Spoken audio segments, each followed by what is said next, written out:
میری ماں کا حسن بے مثال تھا۔ لوگ ان کو دنیا کی حسین ترین عورت کہتے تھے۔ جب وہ 16 برس کی ہوئیں تو ان کے حسن سے نانی کے دل میں خدشات مزید پھیل گئے۔ ہماری نانی اپنی بیٹی کو زمانے سے ایسے چھپا کر رکھتی تھی جیسے کوئی سونے کو چوروں سے چھپاتا ہے۔ امی کا نام رباب تھا۔ اس پری چہرہ کو جو دیکھتا فدا ہو جاتا۔ 10 برس کی عمر میں امی کو پردے میں بٹھا دیا گیا۔ ان کو گھر سے باہر نکلنے کی اجازت بالکل نہیں تھی۔ پڑوس سے بھی اگر کوئی عورتیں آتی تو نانی اپنی بیٹی رباب کو اشارہ کرتی کہ اندر جاؤ، اور وہ بیچاری حکم کی تعمیل پر مجبور ہوتی تھی۔ اسکول بھی 5ویں تک جانے تھی، اب یہ گھر میں قید کر دیا۔ اس قید سے امی بے حد تنگ تھیں۔ لڑکیاں کی سہیلیاں ہوتی ہیں اور ہم جولیاں ہوتی ہیں جن سے وہ باتیں کرتی ہیں، ان کا دل خوش ہوتا ہے، لیکن ایک میری امی تھی، ان کے لیے خواب ہی تھا۔ اس نوعمری میں جب لڑکیوں کے ایک سے ایک خواب ہوتے ہیں، میری امی کو اپنے خوابوں کا پتہ ہی نہیں تھا۔ ان کو تو آئینہ دیکھنے کی بھی ممانعت تھی کہ کہیں خود پرستی کا شکار نہ ہو جائے، کیونکہ میری نانی جو تھی وہ غضب کی وہمی تھی۔ سو نانی نے گھر سے آئینہ ہی ہٹا دیا۔ امی بیچاری شدید ذہنی دباؤ کا شکار ہونے لگی ہیں۔ وہ خود سے باتیں کرتی، کبھی گمسم رہتی جیسے کسی نے قوت گویائی چھین لی ہو۔ اس صورتحال سے نانی پریشان رہنے لگی، شوہر سے خدشات کا اظہار کیا۔ اللہ جانے میری پھول سی بچی کو کیا ہوتا جا رہا ہے۔ اکیلے کمرے میں خود سے باتیں کرتی ہے، کبھی ہنستی ہے، کبھی منہ بسوڑنے لگتی ہے۔ کمروں کی گھٹن سے گھبرا کر کیریوں کے پاس جا کر بیٹھتی ہے تو وہاں پودوں اور پھولوں سے باتیں کرنا شروع کر دیتی ہے۔ امی اصل میں شدید تنہائی کا شکار ہو چکی تھی۔ میری نانی کو اس بات کی سمجھ نہ تھی۔ وہ ایک پرانے دور کی سیدھی سادی سی عورت تھی جو وقت کے بدلتے انداز اور طور طریقوں سے سخت خوف زدہ تھی۔ گھر میں جب موتیے کے پودے پر سفید سفید پھول بڑھ جاتے تو امی ان کی خوشبو سونگھ کر دیوانی ہو جاتی۔ ان کے پھول توڑ کر جوڑتی، کبھی ان پھولوں کے ہار بنا کر گلے میں ڈال لیتی۔ نانی اماں منع کرتی کہ اس عمر میں کنواری لڑکیوں کو پھولوں کے ہار گجرے نہیں پہننے چاہیے، اور وہ بھی شام کے وقت۔ تو امی یہ سن کر بہت ہی ہنستی تھی۔ ایک دن نانی نے ذرا سختی سے منع کیا تو پھولوں کا ہار جو پہننے کے لیے بنایا ہوا تھا اسے بلی کے گلے میں ڈال دیا۔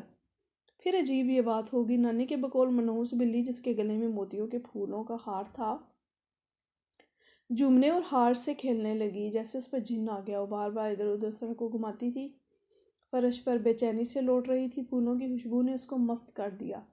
اس طرح گجرے کو سونگھنے لگی جیسے انسان خوشبو سونگھ کر مسرور ہوتے ہیں۔ نانی تو اس کی حالت دیکھ کر دنگ رہ گئی۔ میری امی تھی کہ ہنسی سے لوٹ پوٹ ہوئے جا رہی تھی۔ تب نانی میری امی کو کھینچ کر اندر لے گئی۔ وہ تو آتی ہی نہ تھی، جیسے قدم زمین نے جکڑ لیے ہوں۔ تب نانی نے بڑی بیٹی سمام خالہ کو آواز دی۔ نانی اور سمام خالہ نے امی کو پکڑا اور کھینچتے ہوئے اندر لے آئی۔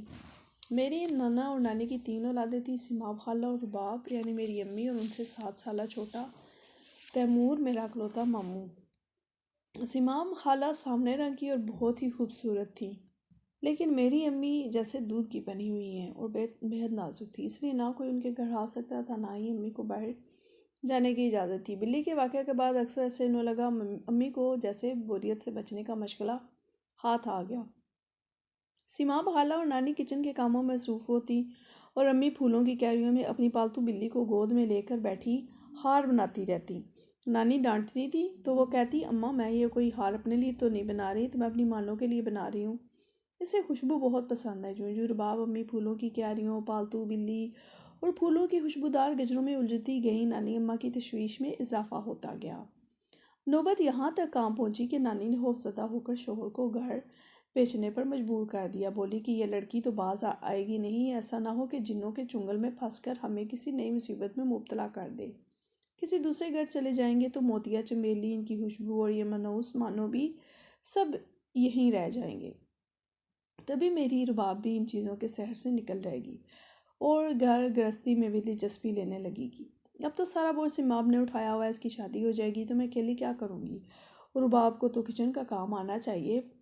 پانی کی ناتواں بوند بھی مسلسل پتھر پر پڑتی رہی تو اس کے جگر میں سوراخ کر دیا کرتی ہے۔ نانی تو خیر سے بیوی تھی، بیوی کے مشورے میں بڑی طاقت ہوتی ہے۔ بیچارے نانا مجبور ہو گئے اور اچھا بھلا بھائی گھر اونے پونے فروخت کیا اور ایک اجنبی محلے میں اوس درجے کا گھر خرید لیا۔ یہ گھر کیا تھا، چھوٹا سا 2 کمرے کا مکان تھا، بس گزارے کا تھا۔ سین پکا تھا، کیاریاں تھیں اور نہ ہی پھول پودے تھے۔ گیٹ کے پاس صرف ایک چمیلی کی بیل تھی جو دیوار سے لگی ہوئی تھی۔ چھت پر اس کے پتوں سے چھتری نما صورت بن گئی تھی۔ یہ بہار کے موسم میں پھولوں سے بھر جاتی تھی اور ننھے منھے نازک پھولوں سے فضا معطر ہو جاتی تھی۔ جن دنوں نانا یہ گھر خریدا پھولوں کا موسم نہیں تھا، یہ خزاں کا موسم تھا۔ بیل کے خاکستری تنے کے گرد زرد پتوں کا ڈھیر لگا ہوا تھا۔ کسی نے دھیان ہی نہیں دیا کہ یہ سوکھا تنا چھت تک جاتے جاتے ہرے بھرے پتوں کی چھتری بنا رہا ہے، جس پر بہار کے موسم میں خوشبودار پھولوں کا ایک خزانہ پھیلا ہوگا۔ موسم بدلتے ہی سارے گھر میں چمیلی کے ان گنت پھولوں کی بارش سے ان میں شروع ہو گئی۔ ایسی مست کر دینے والی خوشبو پھیل جاتی تھی کہ پتھریلے مکان کی سنگ و فرش بھی معطر ہوتے تھے۔ نئے مکان میں آ کر رباب بھی کچھ پریشان رہنے لگی، اور وہ نہ ہی یہاں پر مانو تھی جو اسے دیکھتے ہی گود میں چڑھ جاتی تھی۔ اس کی واحد سہیلی مانو پرانے مکان میں رہ گئی تھی، جو اب اس کو بے قراری سے ڈھونڈتی ہوگی۔ یہ حال آتے ہی رباب کی آنکھوں میں آنسو آ جاتے تھے۔ موسم بہار کی آمد پر چمیلی کے پھولوں نے گھر بھر کو معطر کر دیا۔ نانی پھر سے پریشان ہوگی، کیونکہ اسی خوشبو سے گھبرا کر تو انہوں نے اپنا شاندار مکان اونے پونے بیچ کر ایک انجانے محلے میں منتقل ہو گئی تھی۔ سما و خالہ کی نسبت طے ہو چکی تھی، ان کی جلد شادی ہوگی۔ اب تو رباب امی بھی بالکل تنہا ہو گئیں۔ نئے گھر میں ان کا بالکل دل نہ لگتا، گھٹن محسوس ہوتی۔ زینے سے چھت پر چلی جاتی اور منڈیروں سے جا کر گلی محلے کا جائزہ لیتی۔ کسی طور پر تو دل بہلانا تھا۔ عموماً شام کو مغرب سے پہلے امی کا دل حبس زدہ ماحول کی مٹھی میں آ جاتا۔ وہ لمحہ بھر بھی نیچے نہ ٹھہر پاتی، دوڑ کر اوپر پہنچ جاتی۔ چھت پر کم از کم کھلا آسمان تو نظر آتا تھا۔ ٹھنڈی ہوا کے جھونکوں سے روح کی گھٹن بھی کچھ کم ہو جاتی۔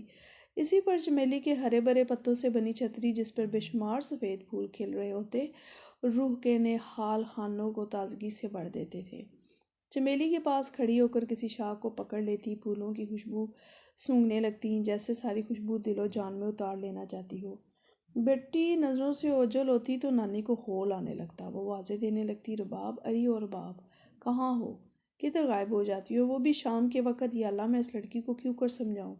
مغرب کے وقت چھت پر نہیں جاتے۔ یہ ہے کہ نہا کے زلفیں کھولے چمیلی کی بیل سے جا کے جڑ جاتی ہے۔ اللہ جانے یہ خوشبو کی ایسی دیوانی ہے۔